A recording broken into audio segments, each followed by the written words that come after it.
Are you frustrated by the only single surface allowed limitation when selecting a drive floor in multi-axis roughing? You're not alone. Welcome back to another NXCam quick tip. Multi-axis roughing drive floor. Have you ever needed to select multiple surfaces as the drive floor for multi-axis roughing? Have you ever abandoned multi-axis roughing because you couldn't select all the surfaces needed to define the drive floor?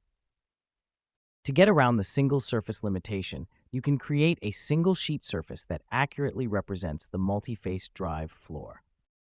In the example shown, we use the through-curve surface command to generate this sheet.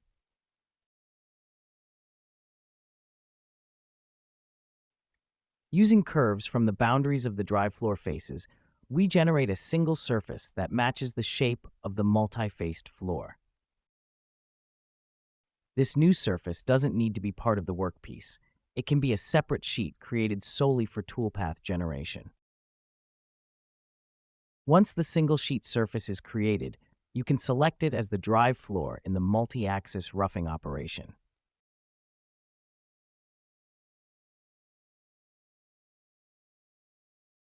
NX will then generate roughing paths with the tool-oriented normal to the drive floor.